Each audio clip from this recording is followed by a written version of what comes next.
Good afternoon, good evening, I guess, at the time now, and welcome to Teamer Field, the home of Conestoga High School, the Phila Field Hockey Game of the Week, week number 4, featuring the Conestoga Pioneers and the Haverford Fords. Up in the broadcast booth, Matthew Gillis, along with Kathleen Simone. This is one that is about to be kind of titled 17 different ways. Interesting, dynamic, fast-paced. Whether or not Haverford may break Conestoga's streak of 6 straight Central League championships, you can write so many headlines on this game tonight. Absolutely. And not only 6 Central League titles, but 6 undefeated seasons in the Central League. So a lot at stake for both teams. Does Haverford have what it takes to break that record? And does Conestoga have what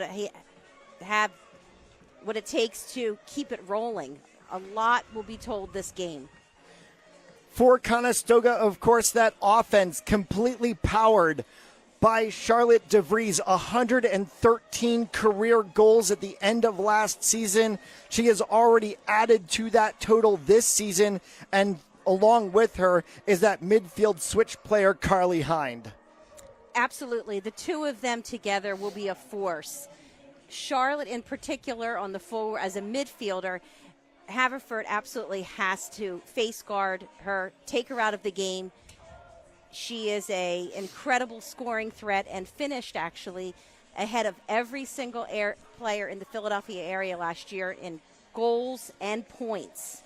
So we'll have to see how tightly Haverford can shut her down. For Conestoga and their head coach, Jaja Kentwell, 5-2 overall, 4-0 in the Central League so far. And we switch to Haverford for head coach Krista Taylor, 7-0-1 on the season so far, 4-0 in the Central League. And of course, they are powered completely by Kelsey Knapp and Sydney Kokorin. The Haverford is absolutely packed with talent as well. Leading the team in goals is Carly Gannon at the forward line, a senior headed to Penn State, ranked number 7th in the country. She is incredible, and it will take a lot to shut her down on the flip side. An interesting situation coming into this game. Conestoga, 2 very capable, very talented goalkeepers in Katie Clemson and Maddie Todd. And we found out coming into this that they were going to make a game-time decision as to who the goalkeeper was going to be. Something you don't normally see in high school field hockey, but an interesting dynamic when you have 2 talented keepers in the net. Absolutely. I think I'd be a little nervous if I was both of them. So only time will tell when the game starts any moment now to see who actually gets inside the cage there. It has been raining through most of the day in the Westchester area. That rain has actually stopped, cleared itself out. We saw a little bit of a rainbow during pregame setup. Of course, the diminishment of light has allowed that to no longer be in place. But also the field surface is very slick from all of that rain as a nice shine is coming off of it.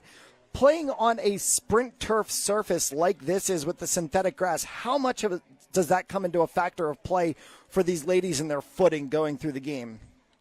They're certainly used to turf. They're both turf teams. Haverford has a fantastic home field at the reserve. A lot of the girls are used to playing on wet surfaces with turf when it's AstroTurf. So I think as long as there's no puddles forming, it should be game as always. There's going to be about 4 minutes until we get underway, even though we saw the clock hit zeros from the end of warm-ups. Likely going to be for announcements of starting lineups and national anthem. A very interesting evening game on the slate for both of these teams, especially with it being a Tuesday evening. I know, a Tuesday evening at 7 p.m. Kind of unusual, but the teams today, they definitely like to play in the evening. The parents pack the stands. They bring in fans. The schools have booster clubs that really get the fans coming in from the student body as well. And it gives us a chance to put this game on television, on air, to all of you on the Sports Fanbase Network. We thank you for tuning in this evening. And, of course, this is week 4 of the Game of the Week, a voted poll through Philadelphia Field Hockey, through philafieldhockey.com and its related social media pages. And Kathleen, just explain a little bit how that kind of goes about. Absolutely. Fans have an opportunity to vote 3 different ways each week on philafieldhockey.com, on Twitter at PhilaFH, and on Facebook at PhilaFH. The poll runs for approximately 3 days, and whichever of the 4 games garners the most votes wins the game of the week with full game coverage, including live streaming from the Sports Fan Base Network, as well as a Facebook photo album of about 30 photos from TSS Photography, and a full feature article that will run tomorrow.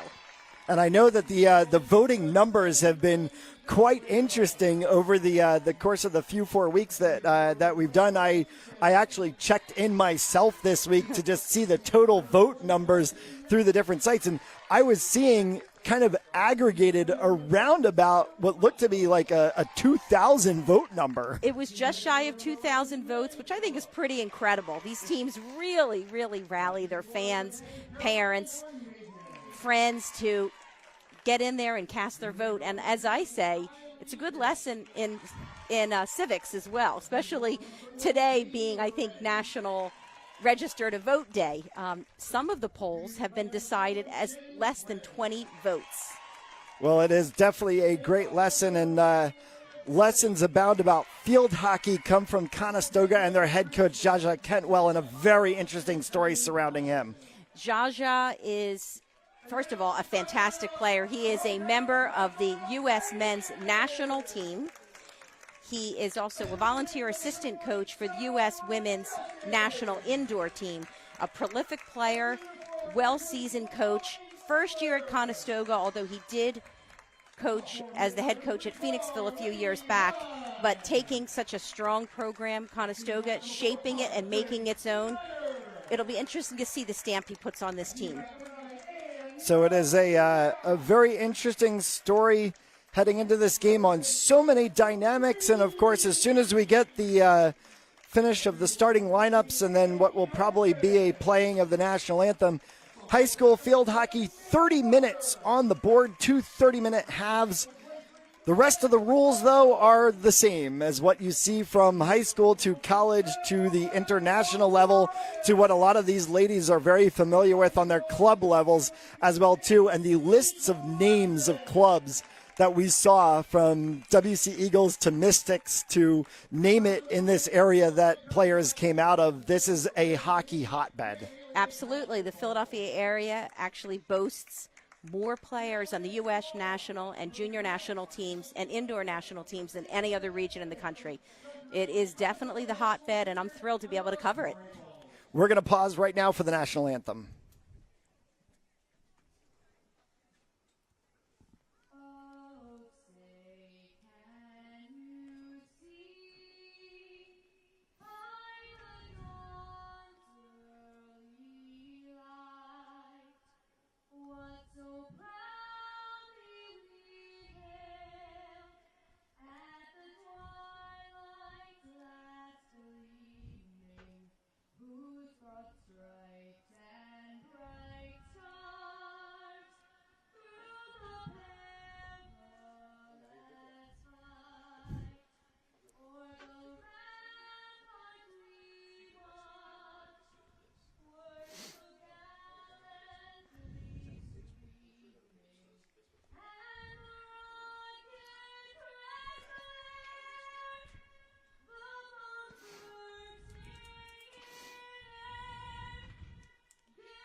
This live video stream of the Philadelphia Field Hockey Game of the Week is brought to you by Payroll Service Solutions, based right outside of Philadelphia.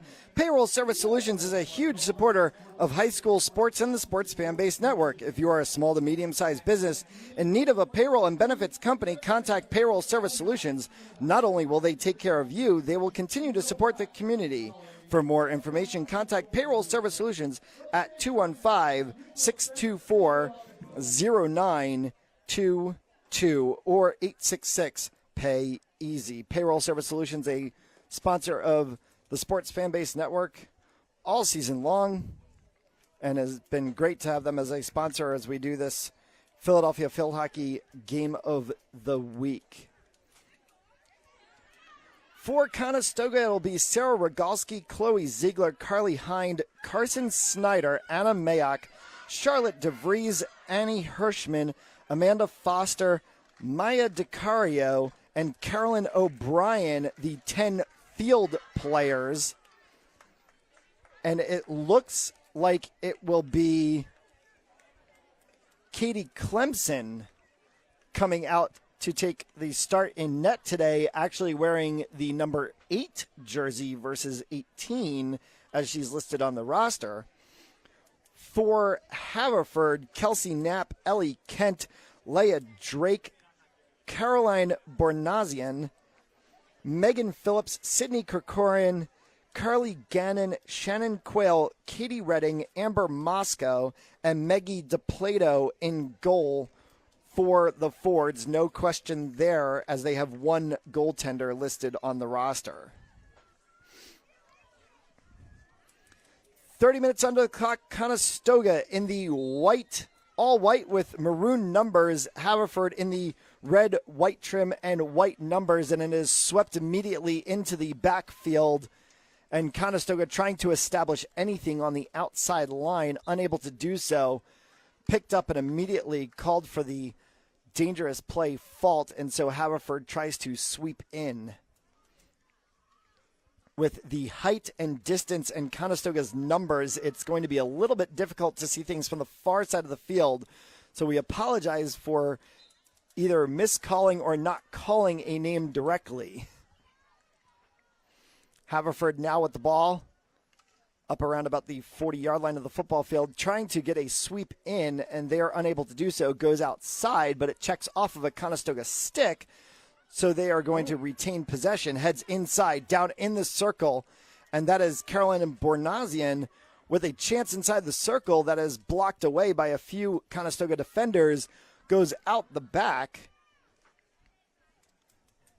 and it will be a hit, free position hit for Haverford. That will get started off by Kelsey Knapp. Knapp trying to push inside. She's unable to do so. That is connected on the outside, and Conestoga tries to move offensively, but is only able to clear the zone. Picked up by Shannon Quayle. Quayle in a battle along the line with Chloe Ziegler, and Ziegler wins to the avail of Conestoga. Then the restart comes from Carly Hind. Nice ball. Hind in the midfield to Carly Gannon. Gannon, one of the players we mentioned during the pregame show. Her speed, tenacity, and ability to see the goal at all times, very crucial for Haverford. Picked up by Carly Hind. Hind running the back way, and she is obstructed by Kokorin, but her sweep goes out of bounds. Restart coming from Quayle. Quayle, quick hit inside. She is unable to maintain. Going in, obstruction called against Haverford. Kokorin committing the infraction there outside the baseline, and that will be a hit in for Stoga. Stoga coming up at the top. A fast-paced game by both teams. I'm impressed with their ability to, as soon as they get that free position, move the ball very quickly. Not much downtime, not allowing the defense to settle. So I think a lot of it's just good hockey. The aforementioned Charlotte DeVries with the ball. She tries to go inside to the circle, unable to do so, clipped out by a couple of Ford sticks, coming back the opposite way, but into the middle of three white jerseys, controlled. Nice pass. Possession bumps around, and Kelsey Knapp has it, heading back for the Fords. Knapp switching her stick position to drag away from the attacking Conestoga player, but she is unable to hold the line. Both teams have been successful using the entire field. We've seen the ball in the middle, on the outsides, on both sides. Switching fields. Looks like a pretty competitive, tightly matched game. Conestoga now trying to maintain in the back line. DeVries trying to get any semblance of an offensive run going. She is unable to do so. Now tries to deke through two players, and a stick hit. But DeVries called for the infraction for being too high, a dangerous play, and Haverford has a chance at a run with Kelsey Knapp up front. Oh, missed opportunity. I felt like Haverford had a player unmarked. Would have been a great feed and go to goal. They did have Katie Redding on the outside, unmarked, as you mentioned. Knapp unable to connect with Redding, and so the ball bounces through the midfield and heads back the other way on the stick of Hind. Hind goes to the outside line. That is pushed down by Carson Snyder.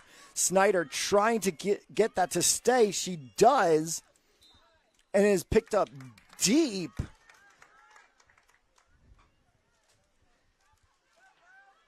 And a free hit called on a stick check, sending it back the opposite direction. Conestoga trying to now push back inside the circle. They're going to try to insert with Amanda Foster, and Foster has a high shot. Actually, I think that was DeVries with her very famous reverse hit blocked, but that is her signature hit. She is incredible, quick release, and just not on target. So Foster tapping off to DeVries there, and DeVries trying to put Stoga on the board with the first lead of the game. Unable to do so, and now midfield possession bounces back and forth once more. This is Gannon. Gannon works it up to her teammate Kokorin. Kokorin headed to Old Dominion University next year.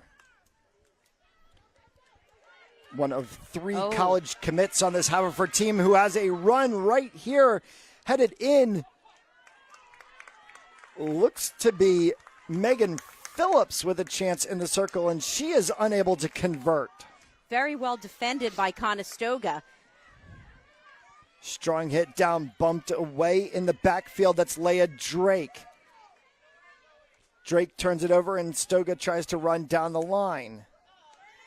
Carly Hind. Hind trying to get on the inside cert. Tied up as Ziegler in the middle. Ziegler punches back through a few of her teammates. They try to reestablish position back about 30 yards out. Unable to do so, and DeVries now with the reverse hit inside. Both teams are certainly showing their skill. I think two of the most skilled teams we've seen so far this season. For the amount of hockey and plays that we've had to call so far, you'd be surprised that we are only about 7 minutes into this game. It has been a very fast and frenetic pace here in just the first half. Here comes Knapp. Knapp trying to go down the outside line, switches completely around, trying to get inside to Phillips. She also had Katie Redding available, but neither player able to get a stick on the ball. Haverford resets. Knapp tapping upward. Does get it on the stick of Phillips. Phillips was going for Redding, unable to get inside the circle. That gets picked up by Bornazian. And Bornazian is completely tripped and impacted on the play. And we're going to get a free hit. And a corner actually called. Oh. So the first penalty corner of the game, as it seemed as though Bornazian was inside of the circle when she got tripped. Insert comes up top. Stopped and tapped over for Kokorin, who shoots wide.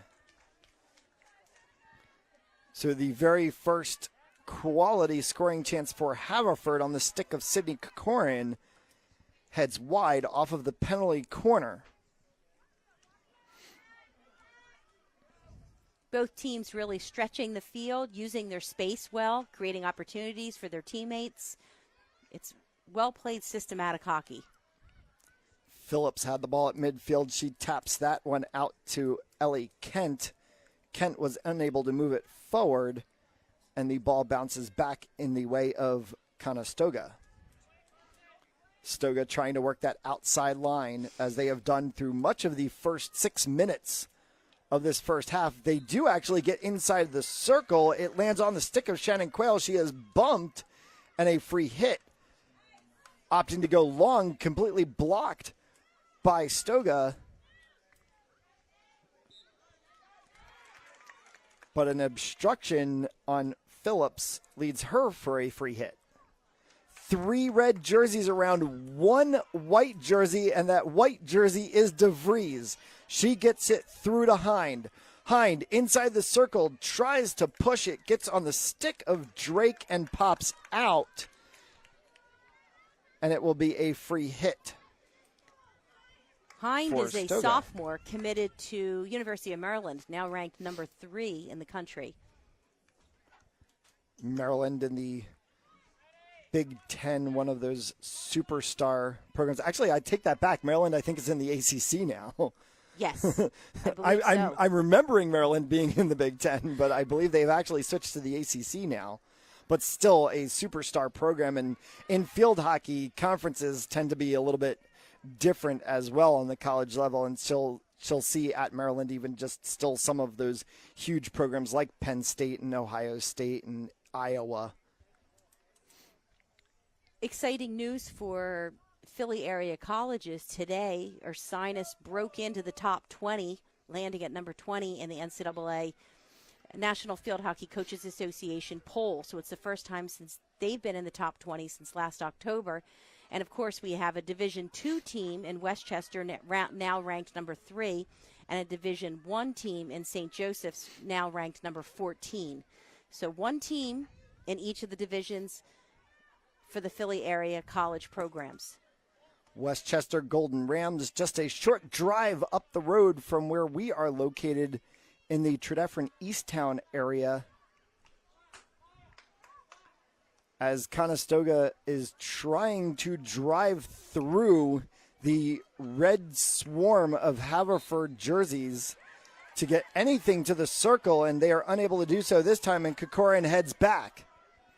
Kokorin dragging with her and is tipped off of the ball, and that's sent to the outside line to Ziegler. Ziegler will quick hit down the line. It goes in front of the attacking Annie Hirschman, who is unable to get a stick on it, so it heads out. Certainly every time these teams face off, despite the fact that Conestoga has come out on top for the last 6 years and maybe more, but certainly it's always a competitive game. Last year, I believe it was a 4-1 victory for Conestoga. Definitely too early to tell, but both teams, in my opinion, are well matched, and we'll see who can capitalize on opportunity. Both teams have had one quality chance inside of the circle, neither able to convert as we sit with zeros on the board, coming on 18 minutes left to play in the first half, and only one corner called so far tonight, and that was the penalty corner awarded to Haverford. Haverford with the ball up in midfield, trying to establish anything on the outside alleyway, and it was Phillips trying to move the ball through. She was unable to do so after the pass from her teammate Carly Gannon.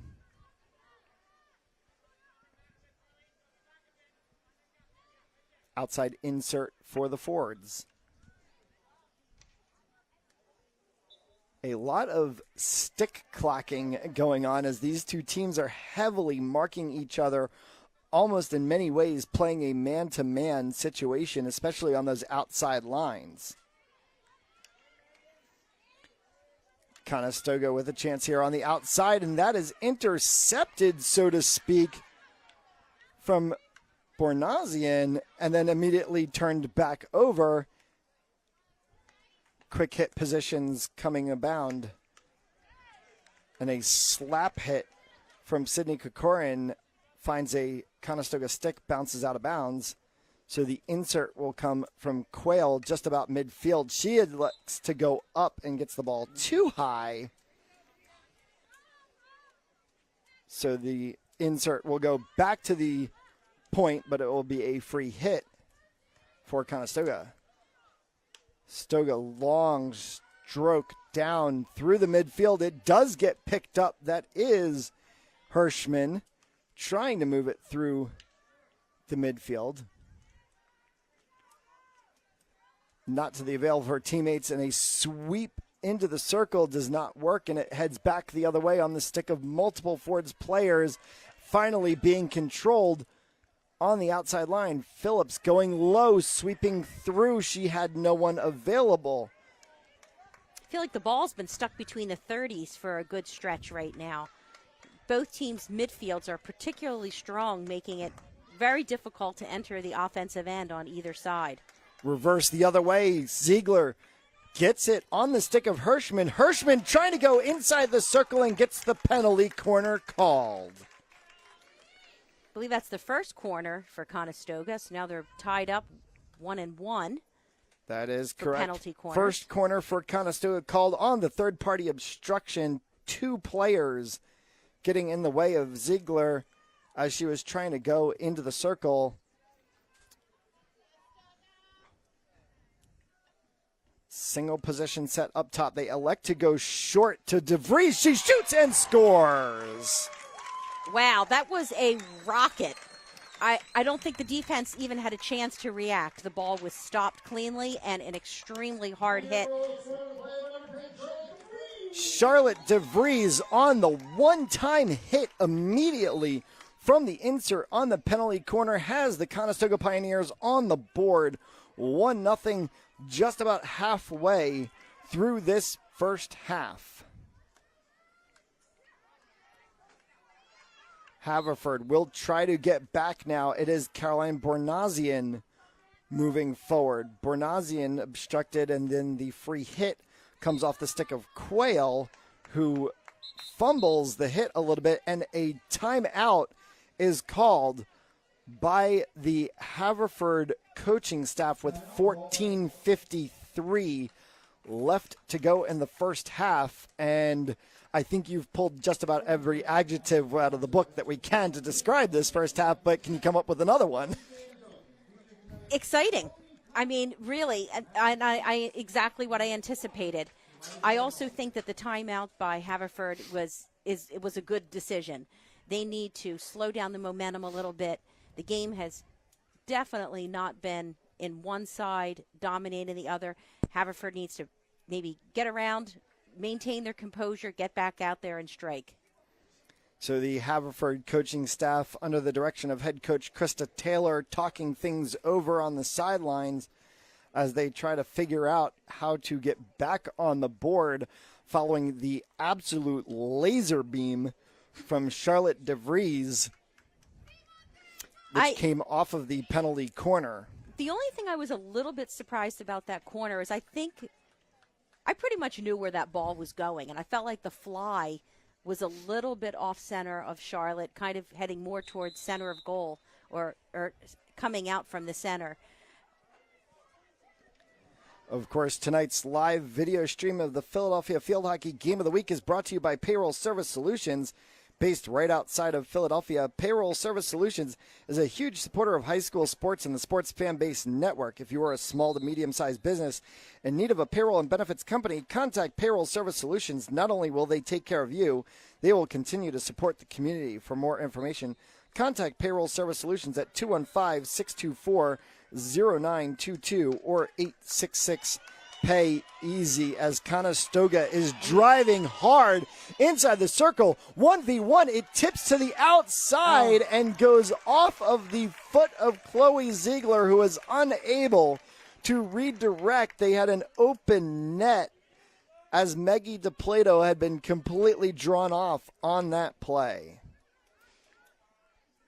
Conestoga got that play rolling with DeVries hitting a really long ball, and I feel like in their free position hits, they often don't look for that stick to stick. They might typically hit the ball on center as hard as they can and wait for their skilled players to pick it up. once they maintain possession, it seems to be very stick-to-stick passing. But that free hit is often into space, gambling on the fact that their skilled players can get that ball.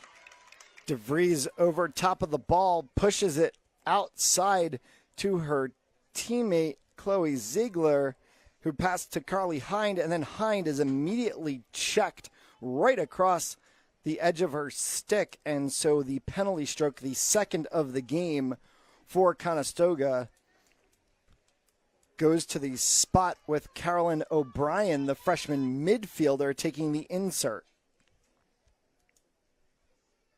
O'Brien up top to DeVries. DeVries looking for that rifle shot again. She cannot find it. This time a rifle shot does come off of the stick of Carly Hind, but it tips away off of a Haverford player out of bounds, and so Conestoga will have the restart up top with DeVries.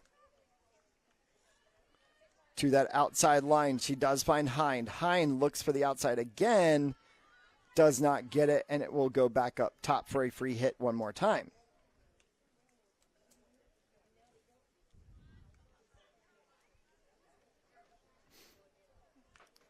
Free hit positions coming on a defensive ball out of bounds, 16 yards from the goal. And we have seen DeVries a couple of times take a self-start tonight, but that time electing to go with the hit, and it goes right into a Haverford player. Haverford now trying to challenge outside. Kelsey Knapp obstructed. Knapp has been very impressive getting the offense rolling. She is definitely a spark in there for the Fords. Knapp to Carly Gannon. Gannon headed to Penn State next season. One of 3 Haverford players committed to colleges, 3 for Conestoga as well. Carly Ackerman headed to Gettysburg, and Eliza Pence headed to Johns Hopkins. Ball abound in the midfield right through the circle. Haverford trying to maintain offensive possession. This is Gannon moving through traffic. She is unable to do so. Gannon is tightly marked. When she gets the ball, any time inside the 30, there is immediately someone super close to her, right on her.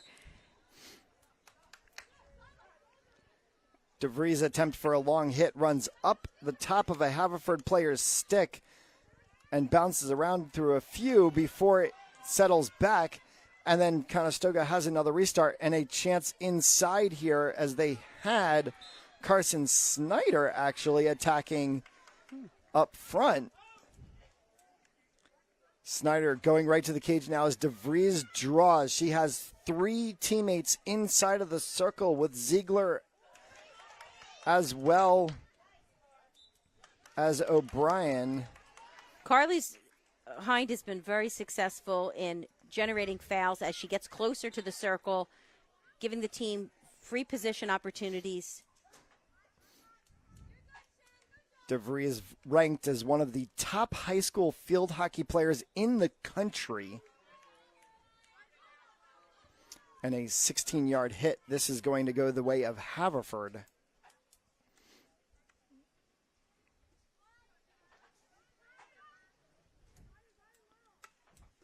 And a chance for a long hit. The fog is getting pretty dense. I'm definitely having an increased difficulty seeing the ball from even up here. But at least we don't have storms, so all good. That is all true. Good. The rain has passed away, but as we cross the 10-minute mark, so about 2/3 of the way through this first quarter, the fog has started to considerably roll in from the opposite side of the field. So it will make it very interesting. And 2 players converging on DeVries causes the penalty corner. And yet no substitutions, interestingly, for either side, despite the speed of this game. And now we are on the 3rd corner of the game for Conestoga, and they elect to go from the short side this time. Yeah, he scored off the first. Second time, had a good attempt on goal. I believe it hit the goalie's pads or a deep defender. And they're opting for their first corner opportunity. They did again with the feed right to Charlotte DeVries, who just misfired a little bit wide. DeVries did have Annie Hirschman on the back post looking for the redirect, but Hirschman unable to get her stick there in time to convert. Haverford opting for a long hit, sending it back into the Conestoga defense. A trailing ball switching the field allows the time for Knapp to get upfield, and she is able to completely disturb the Conestoga defense, forcing them to switch back the opposite side. She literally ran from one side of the field to the other while the ball was traveling. Really impressive speed by Kelsey Knapp. So Knapp showing her intensity and endurance, the senior forward, one of the captains of this Ford's roster.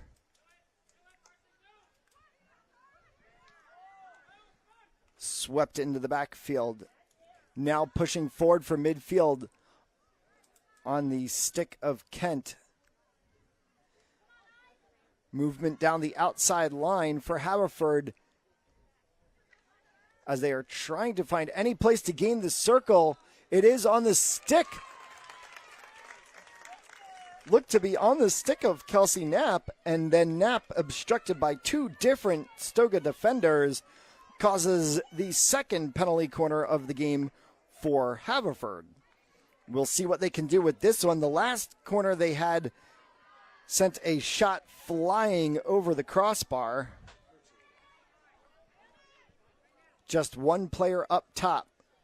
It does go straight up top to Knapp. Knapp sends one straight. It goes into the circle, trapped through and then pushed away from some Conestoga defenders to the trailing red jerseys. It does stay in bound before being obstructed by a Haverford player, a Conestoga player, giving Haverford the free hit.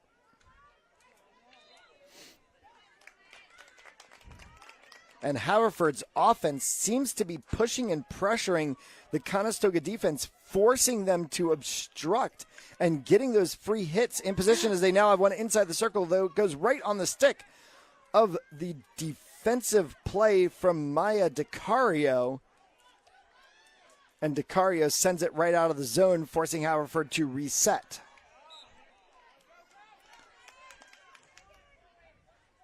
This is Phillips. Phillips on the insert. She tries to go for the circle. She's unable to gain the line. Swept in by Ellie Kent. Kent unable to get the circle as a long hit sends the ball the complete length of the field. It slows up and it has to be contained by Leah Drake. Drake gets around one Stoga defender. Conestoga's defense is super impressive. It's making it very difficult for Haverford to capitalize on opportunities when they get the ball in the midfield, setting up to the forwards. It just seems like Conestoga's a step ahead. Kokorin gets it inside. She is able to get it on the stick of Bornazian. Bornazian has a hit inside and then bounces out, and we are going to get Haverford with a free hit on the outside line. Quick free hit inside.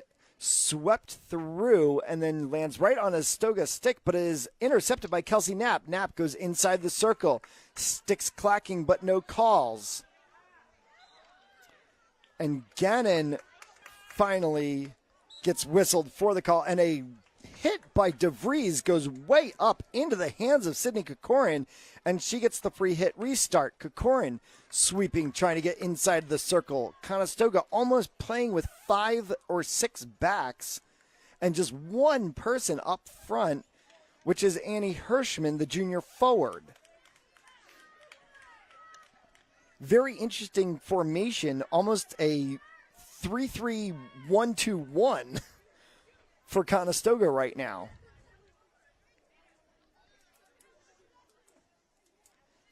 I feel like this is kind of a scene for a Halloween movie. The fog is so dense. It is rolling in further and further, and if you look at the stadium lights, you see it almost more thicker than I think it actually is, but it will put a very interesting impact, more likely on the second half of this game, as Conestoga will control possession here at midfield on the restart, and it's DeVries. DeVries bumps through and sends it to Hind. Hind pushing through, bumped completely by Kokorin. No call, and Haverford goes the other direction, and now a call on the obstruction of Carolyn O'Brien.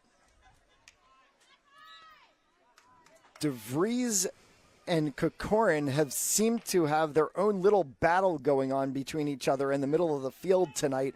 Wherever DeVries goes, Kokorin seems to be right there. And a high ball.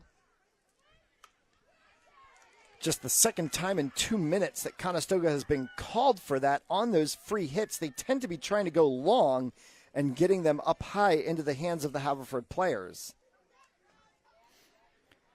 DeVries in the middle of the pitch gets tied up in the legs of Bornazian, and Conestoga will have the restart.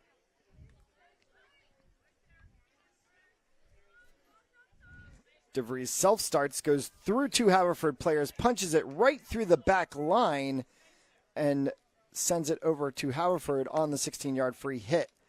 Clips up top to Gannon. Gannon trying to push herself through the midfield, and two players blocking her way, gives a free hit to Haverford.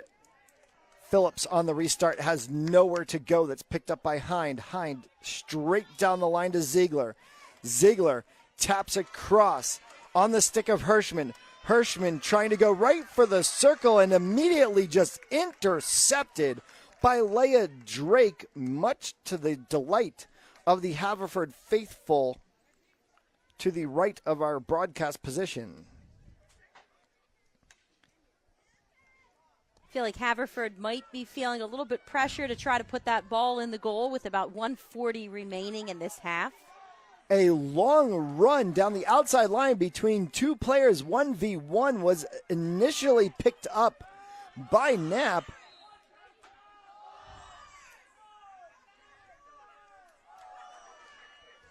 And the Haverford faithful trying to get something going for their team with the Fords chant,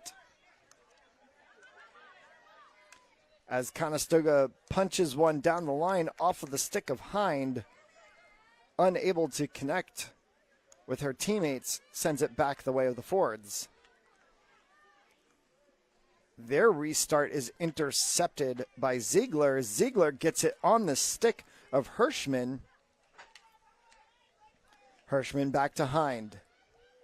Carly Hind in a battle with Phillips. Phillips comes to the avail of that one. And Kokorin will restart it with a long hit, driving down the line. Look at the speed of Kelsey Knapp. I felt like she was almost going to pick that off. She did. She got her stick on it. Bornazian with the chance here. She battles. And a whistle on the play turns it over to Conestoga. Interesting call with Bornazian having her stick on the ball and her back to the defending player.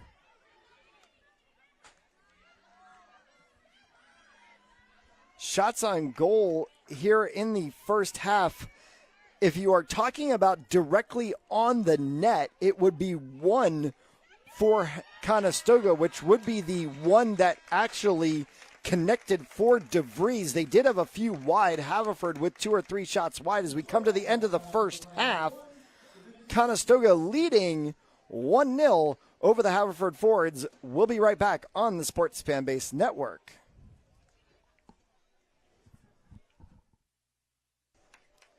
Welcome back to a very foggy Teamer Field at Conestoga High School. It is the Philadelphia Field Hockey Game of the Week between the Conestoga Pioneers and the Haverford Fords, and this live video stream of the Philadelphia Field Hockey Game of the Week is brought to you by Payroll Service Solutions, based right outside of Philadelphia.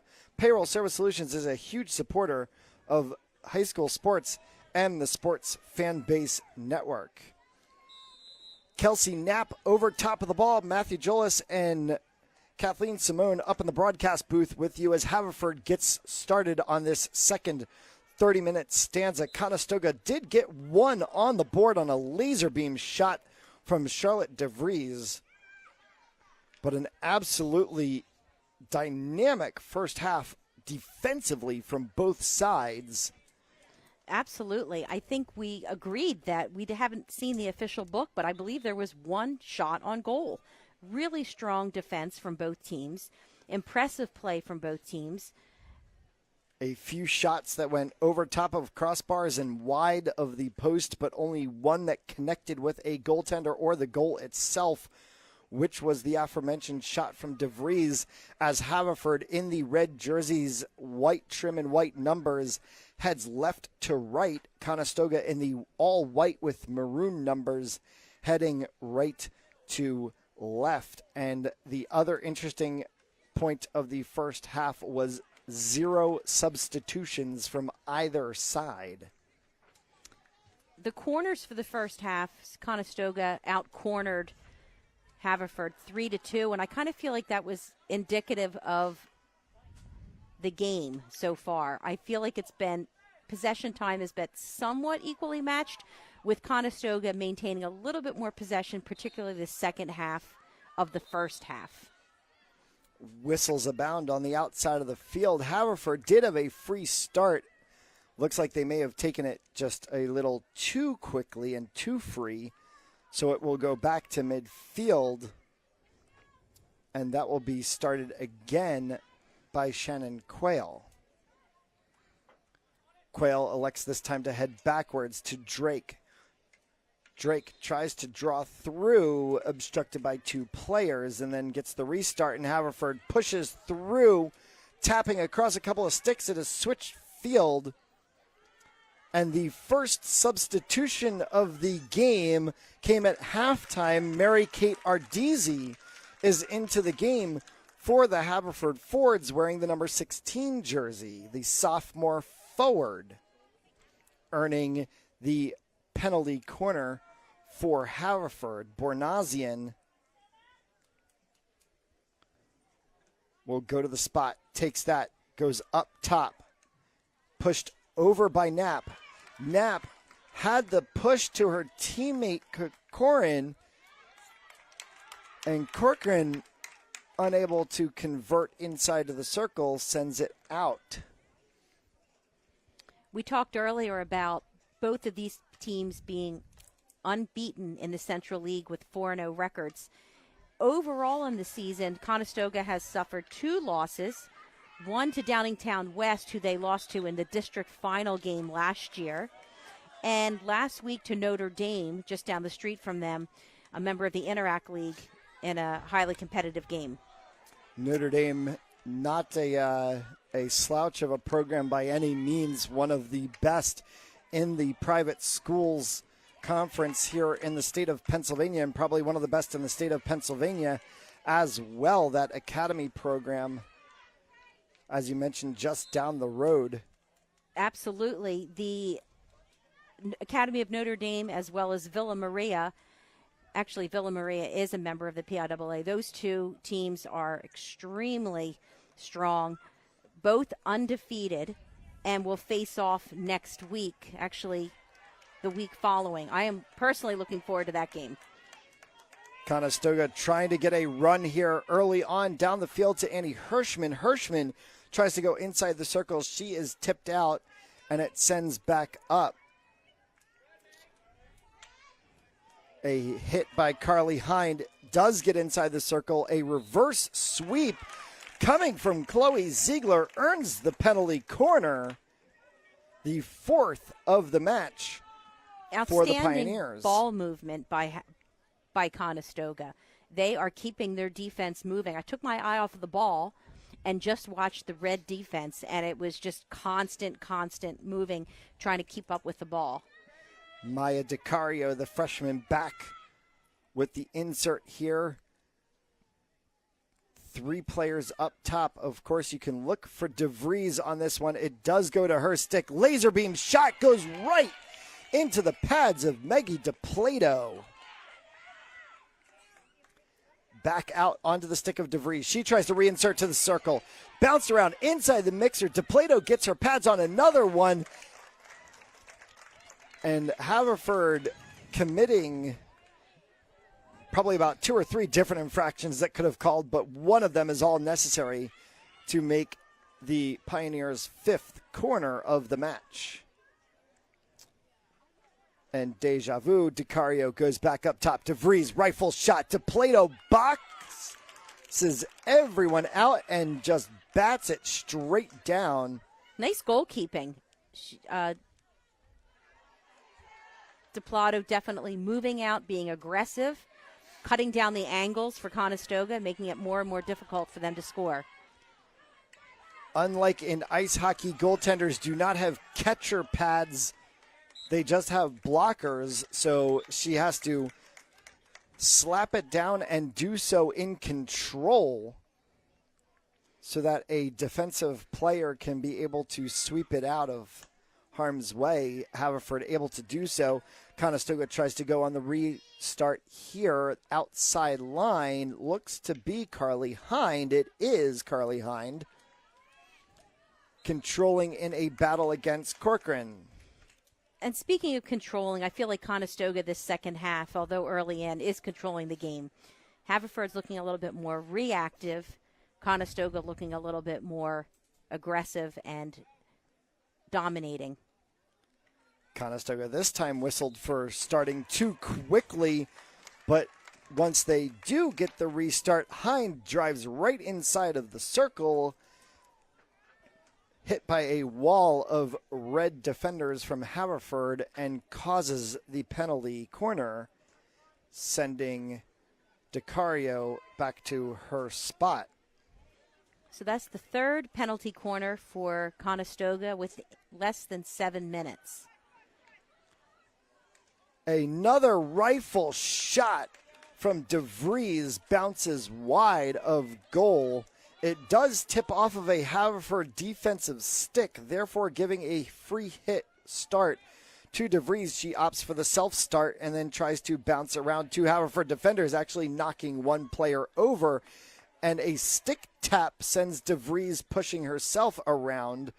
DeVries trying to be the semblance of a one-woman show for the Conestoga offense right now.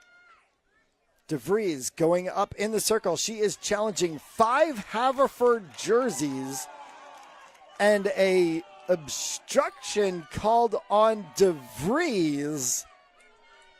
I believe it's a penalty corner.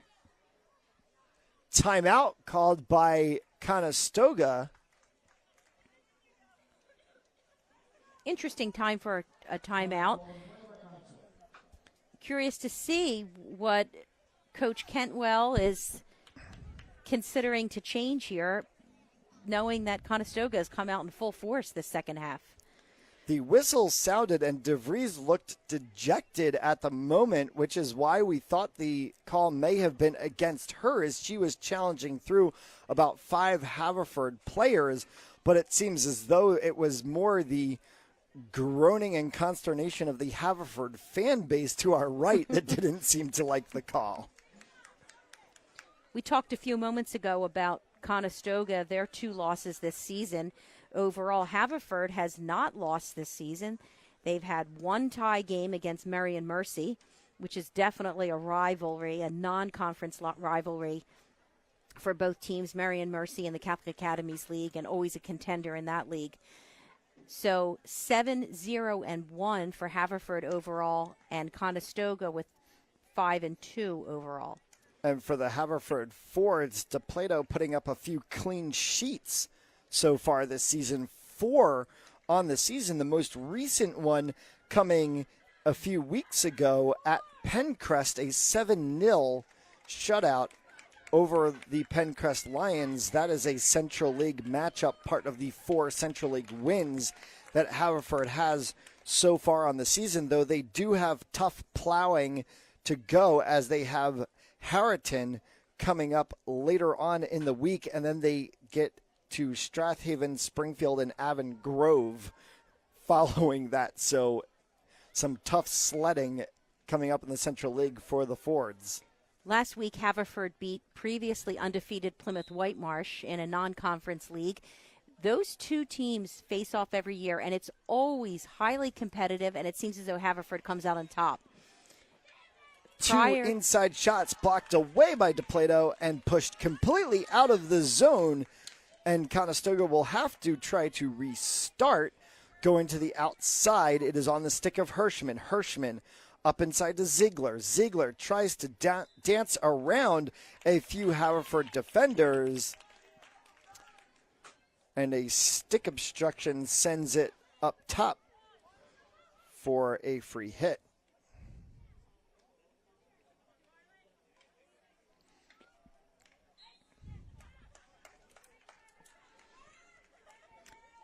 Quick restarts by both teams today on the free hits have caused a lot of balls to tip up and out, and we see another situation here. A quick start by Conestoga connects with a Haverford defender, but this time it goes the way of Haverford. Haverford defense doing a great job against a very strong Conestoga offense. Several times in the last couple minutes, I'd say, Haverford has the bodies right there. They're right with the Conestoga opponents, but they're just a step behind in getting their stick in the ball. Haverford with the free hit there goes right into a Conestoga stick, which quickly has four forwards up. And an oncoming Haverford defender, looked to be Phillips, gets tripped over by the stick of a Conestoga forward, sending the ball Haverford's way. And Haverford now has an open alley. Chance up. Kelsey Knapp is forward, restarted by Ardizzi. Ardizzi, the lone substitution for either side today, coming in at halftime. Conestoga fans are the Haverford fans are certainly in support of their team. They have really picked it up, cheering loudly, and helping the Fords push to goal. And I believe that was a 5-yard penalty called on Haverford. They tried to go for a quick restart and caused a deflection, turning the ball over to Conestoga, which tried to switch fields, trying to stretch the game here a little bit, as we have crossed 10 minutes into this second stanza. Just the one goal on the board midway through the first half on a penalty corner from Charlotte DeVries has Conestoga leading 1-0 on the Sports Fan Base Network and the Philadelphia Field Hockey Game of the Week. Fourth edition in the 2018 season. Week 5 poll will go up with 4 games to be on that poll. And when are we looking to see that poll? That will post Thursday morning and run through Sunday. So stay tuned. Some big games. We have been through a couple of Suburban 1 League games. We have now featured a Central League game as we send our way around the Philadelphia area. So for all of those field hockey fans who may have a school with a big game coming up that may land itself on the poll, get your fingers ready and go vote. That's and terrific. We will be at your school next week broadcasting on the Sports Fan Base Network. Our first game featured 2 Chessmont leagues. So far we've had 3 leagues, and most leagues have been at least in the polls. So I think as the season goes on, somebody might start campaigning for their school to get in, which would I've got numerous emails, and I welcome them. Well, there you go. So go to philafieldhockey.com, shoot Kathleen an email, and your school might end up landing at broadcast. or at least land on the pole. Haverford really having a difficult time generating some offense this second half. I think they've had the ball inside their offensive 20 once, but that's the closest they've gotten. Nothing inside the circle. So it has been one in which visibility of the field has been an issue, and it seems for Haverford's offense in the second half, visibility of the ball is an issue as well. Conestoga on the outside line here now with Chloe Ziegler. Ziegler, short hit inside to O'Brien, sends it back to the outside line. It gets away from Ziegler as he tried to switch around to go forward. Lands on the stick of Haverford, switching back and forth is Carly Gannon as the fog has now started to obscure Haverford's numbers on the outside. We apologize for that. We will do our best to peer our way through it.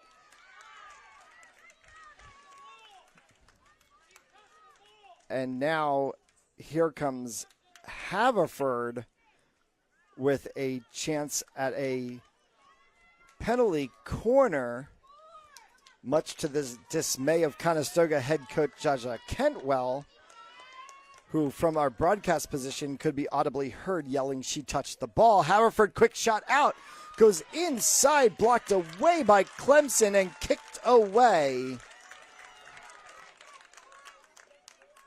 All the way out of bounds, and Haverford will do the corner again, their second of the half, fourth overall.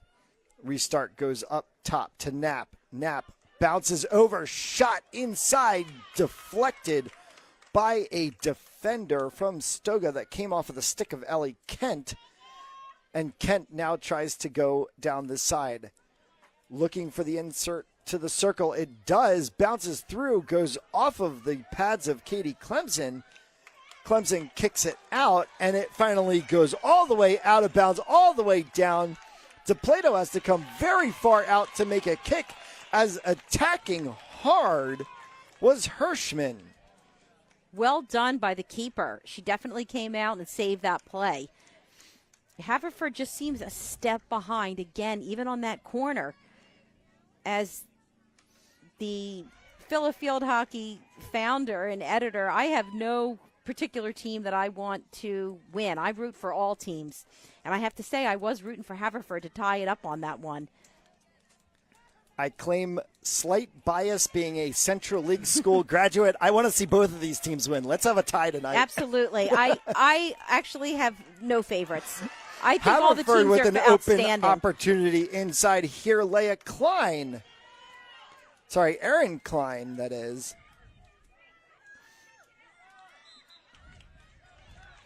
Only wishing for that tie, just to make it even a little bit more exciting. I think this game is very exciting regardless. Two highly skilled teams, excellent passing, extremely strong defense, great goalkeeping, great offensive ball movement. Can't ask for much more. So Haverford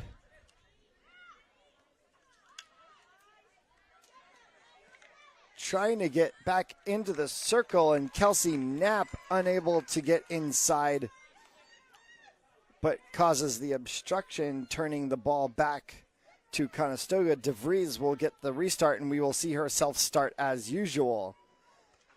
Immediately attacked on by the junior forward, Erin Klein. Just the second substitution of the game, and all two of them coming from Haverford. Mary-Kate Ardizi coming in at halftime, and now Erin Klein inserting on a free substitution. Because of the fact there are no timeouts, no stoppages of play on out of bounds, you will see a free change situation, much to line changes that you see in ice hockey. So a lot of times you will only catch a player when they actually finally insert themselves into the game, as in the situation of Erin Klein right there.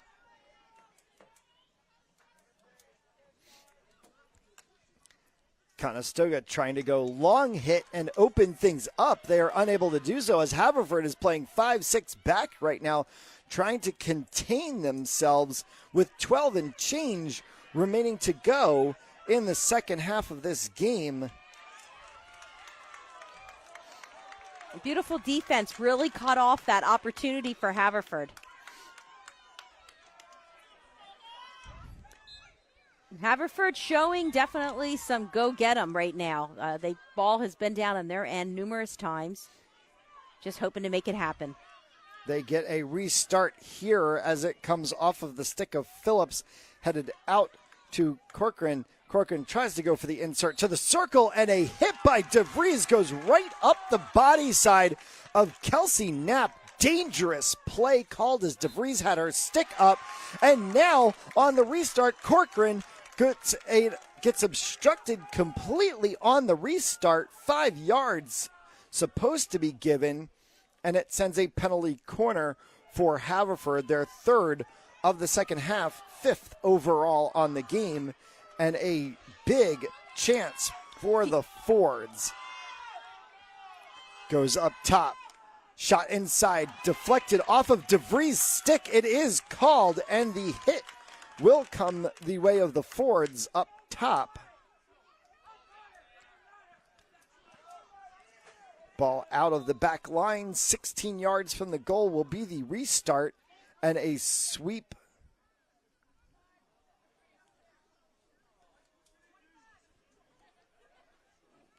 to the outside. I'm trying to find the ball. That was the ball. I think there was a question. There are 2 balls actually on the field. The ball is about the 25 of the football line. It was sitting right on the white paint of the football field, and I don't think anyone saw it except for one Haverford player close to the bench side who swept the extra ball away, and now Haverford has the ball, free start on the outside. Nice ball, good change of fields. It comes through to the bench side, out of the fog and into more visible space, and it is picked up by Corcoran. Corcoran runs downside. She is obstructed by Rogalski, and then gets the restart, which goes right into the back of the legs of Ellie Kent. And it is called by the referees, and DeVries will have to take it back and restart. This live stream of the Philadelphia Field Hockey Game of the Week brought to you by Payroll Service Solutions, based right outside of Philadelphia. Payroll Service Solutions is a huge supporter of high school sports and the Sports Fan Base Network. If you are a small to medium-sized business in need of a payroll and benefits company, contact Payroll Service Solutions. Not only will they take care of you, they will continue to support the community. For more information, contact Payroll Service Solutions at 215-624-0922 or 866-PAY. Easy, a shot inside on a drag. Carson Snyder. From Carson Snyder, the senior back, has Haverford in a hole now as Conestoga has put a second on the board with 8:48. And they are going to give the goal to Chloe Ziegler. Oh, I'm sorry. Ziegler, wearing number 2, must have gotten a last tap on it. Snyder had the initial shot. Of course, in the scrum that occurs in front of a goal, it is sometimes hard to pick out who exactly gets it until we get an official call. Although it very well could have been just my miscalling the jersey number from up here in the booth. The numbers are a little hard, and I'm wondering how the defensive back got all the way up there. So, well, if you look at where sure. Carson Snyder's position is on the field, she is standing right at about the 20 to 25 yard line, up in that forward position along with Chloe Ziegler, and we have seen Snyder pinch herself into that position all night long, so that is not surprising to see, as Conestoga is certainly going with something, knowing Snyder's capability is not just in the backfield. Conestoga really opening it up. It could be a 2-goal game, but it almost feels like a little bit more. They've gotten the momentum. They've executed very well, and they're just kind of setting the pace for the game. A timeout called on the field by the officials as they are talking with Anna Mayock, the senior back for Conestoga, and it seems as though they were just checking to make sure she was okay. Mayock is okay, and she puts her headgear back on and continues in the play. Conestoga will have a penalty corner on the restart, 7:42 to go. Goes right out to DeVries. DeVries rifle shot blocked down by Corcoran and sent out of play. And a second coming up, DiCario back to her spot. So Corcoran coming up big there to keep it a 2-0 game.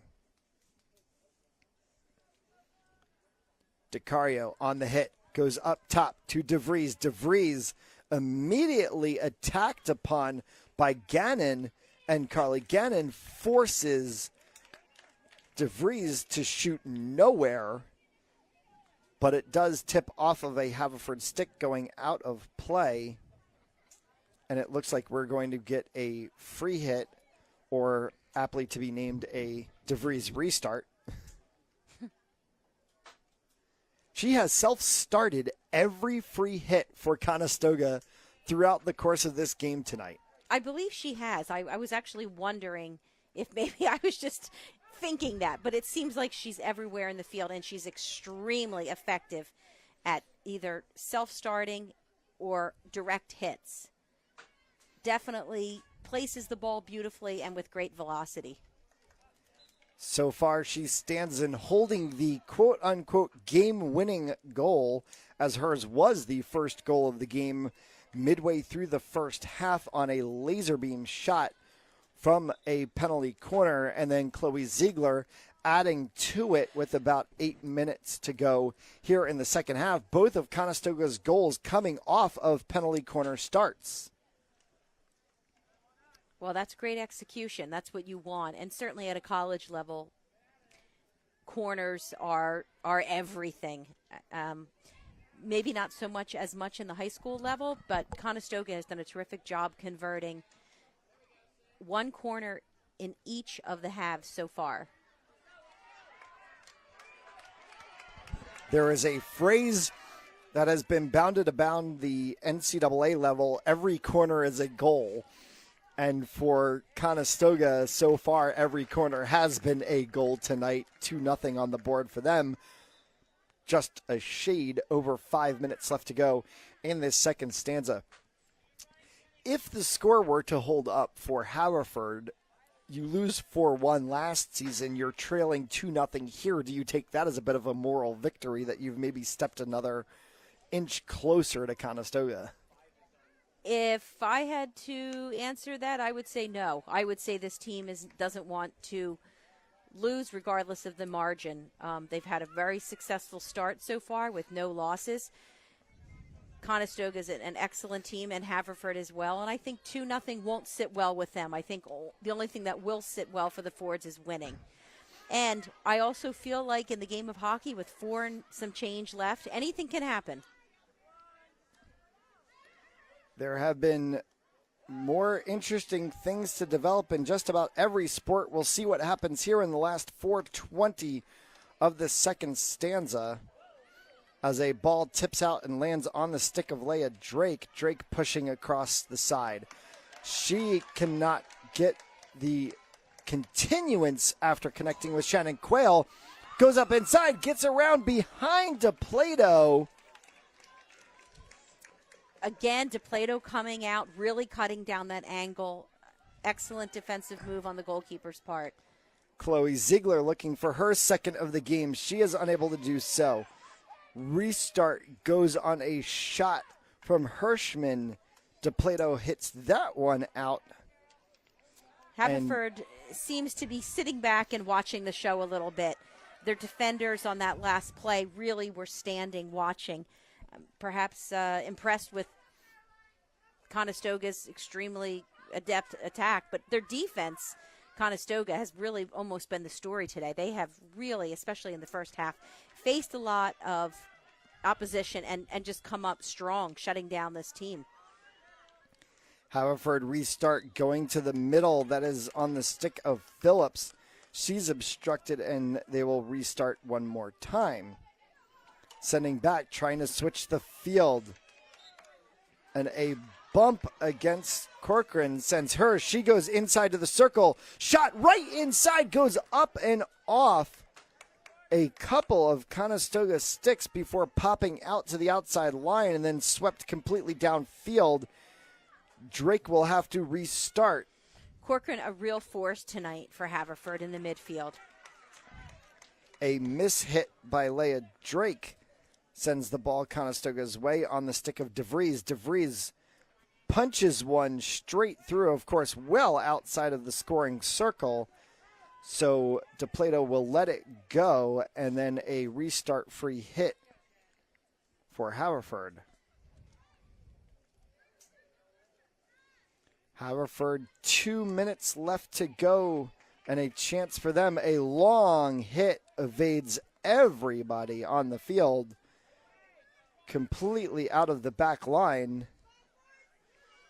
Clock ticking down under the 2-minute mark right now. Not looking good for Haverford, and definitely looking good for Conestoga in this Central League matchup. A dragging chance and a shot in the circle coming off of the stick of Megan Phillips, unable to be converted by the scrum of Haverford players in front of Clemson's goaltender position, and a timeout called, interestingly, by Conestoga. I'm wondering if Jaja Kentwell just wants to sort of calm his team down. I'm not sure as well. I thought maybe he was sending some of the players to the bench to get their goggles, but some of the subs, but it appears they were getting water. I'm not sure. I know that Jaja is a perfectionist, and he works very hard with his teams that he's coached, and certainly as an athlete, and he wants things done very well. And maybe he just saw some things that were getting a little bit loose, and regardless of the score, wanted to make sure they got back to their game plan.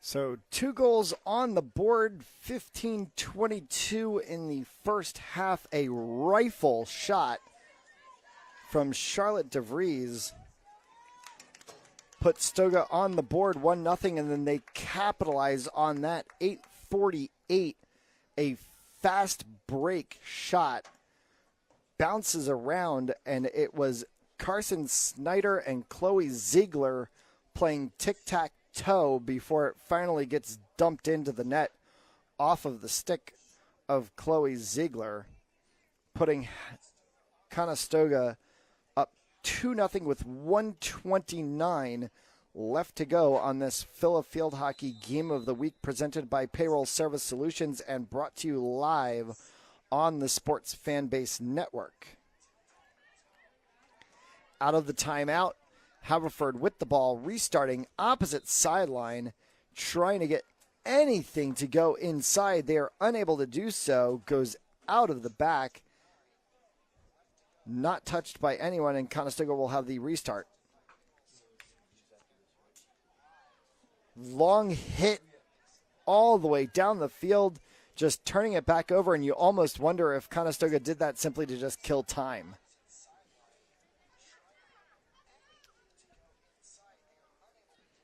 Haverford, last chances here. They needed to drive hard, but a turnover onto the stick of Snyder. Not what the Fords were looking for, but they do get it back, sending it on the outside line.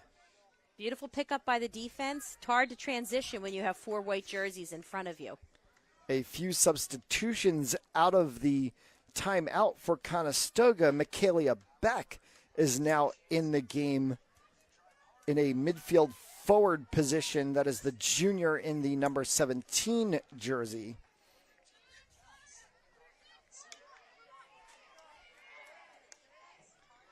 As the seconds tick off, and Conestoga will put this one in the books. A 2-0 victory over their Central League rival Haverford Fords, sending Conestoga to 6-2 overall, 5-0 in the Central League. Haverford will suffer their first loss on the season, dropping to 7-1-1, 4-1 on the Central League season.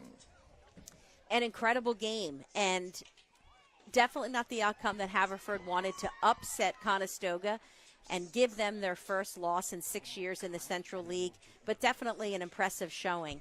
Conestoga, typical to their style of play, just relentless on all ends of the field, playing with great poise.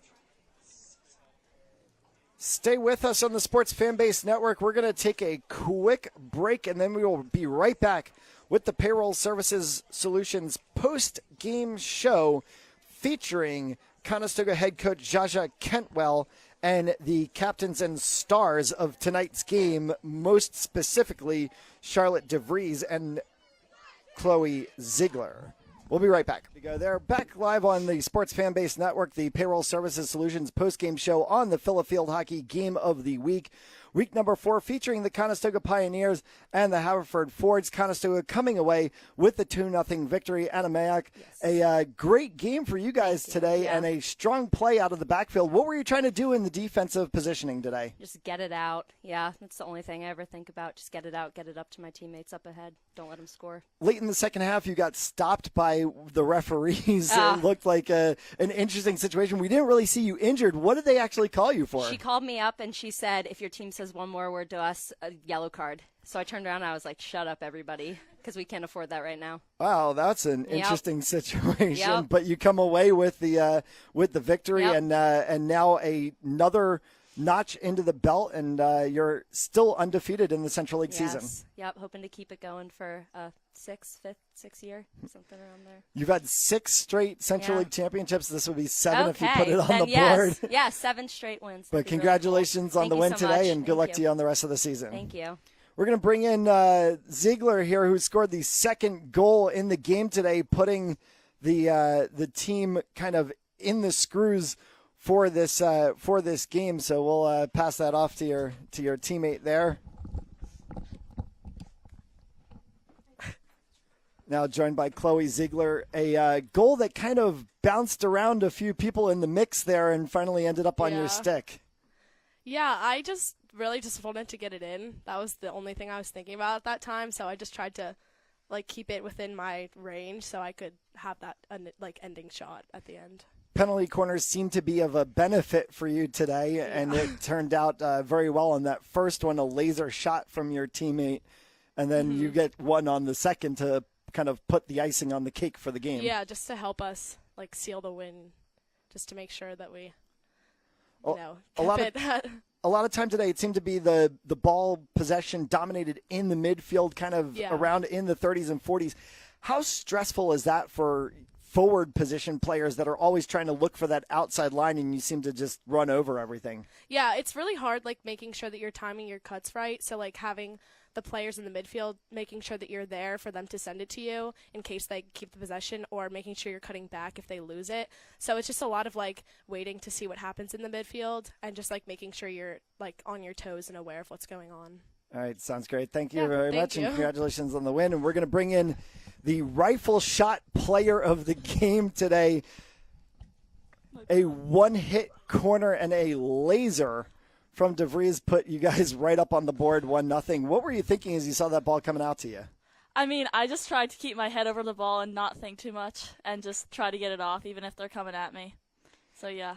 It seemed like the offense drives through you. We talked in the pregame show about the number of goals that you had scored in your career coming into this game. You add to that tally again tonight. But then at times we see 3-4 Haverford players immediately on you.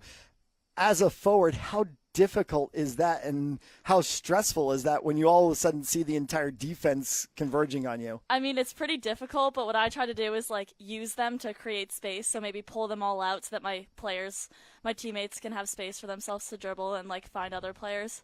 We saw you at many times switching your hand position to drag the ball away, using that opposite position. Field hockey a lot different from ice hockey. You can't go to the back side of your stick. Yeah. For players, how difficult is that to just realize that you have to change not only the position of your stick, but the complete position of your hands? I mean, I feel like I've been playing so long that I don't even think about it anymore. But I mean, for like beginners, it's really hard to like remember to switch your hands over. But I feel like everyone on our team kind of like has got that down. Well, another notch on the victory tally for you guys. You had still undefeated in the Central League season, looking for that 7th championship. How important and how amazing is it to be a part of a program like Conestoga? I mean, it's pretty amazing. Like, we're literally like all best friends. We're like a family, and like we're so proud that we've done this for 7 years, and we just like want to keep it going as long as possible. It sounds great. Thank you very much for your time. We're going to bring in the victorious head coach, Jaja Kentwell.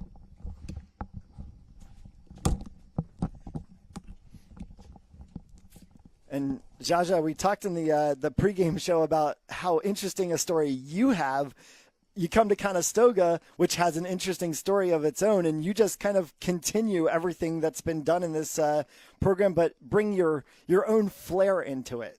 Yeah, I think Conestoga has a strong foundation of players that's come through in the past. They've been successful for so long, for a reason, because they have a program that develops players. Their club players are coming through. So we have feeders into the school. So naturally, we're going to be competitive at the start. But for them to go 6 years, straight, it's pretty impressive itself. And hopefully, we have a couple more tough teams coming up. But hopefully this year will be 7th.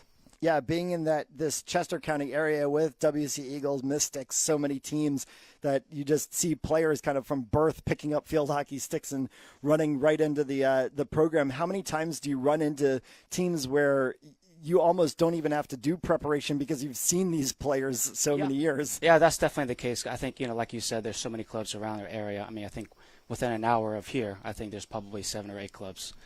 So it's, in terms of preparation, we'll always have to do it. Just knowing that what kind of players we're playing against and finding a game plan to adjust, according to the teams. But it's great to be in Pennsylvania area, but so many hockey players that, starting young, and hopefully by the time they get to high school, they have the foundation, the basic skills, and then I don't have to teach them too many basic skills rather than tactics. You've had a few gut check games early on in this season, Notre Dame, now Haverford. What do you take away from this as a coach getting through those victoriously, looking forward to the second half of the season? I wish we had more games like that. I think competition is great. I'd rather much lose, 2-0, 3-1, whatever it is, rather than win by a lot of goals. And that's how you get better. Yeah, you want to compete against the best. Just those games I look forward to, even I lose. There's something you can look back on and kind of analyze the video and how to improve the team going forward. But we definitely had a very tough game today. They were a very good team, very structured. They know how to play hockey. And luckily we got a couple goals in and held it off. Well, you beat Haverford today 2-0, keeps you victorious at home on the season, keeps you undefeated in the Central League. We wish you the best of luck in the second half of the season. Thank you very much. All right, thank you, Coach. That's it for us on the Payroll Services Solution postgame show, the Philadelphia Field Hockey Game of the Week. Stay tuned to the poll. It releases Thursday. Online, you can vote on Facebook, Instagram, Twitter, the philafieldhockey.com website as well, and we will see you somewhere in the Philadelphia area next week for week number 5 on the Sports Fan Base Network. For Matt Jolas and Kathleen Simone, thank you, everyone, and have a great night.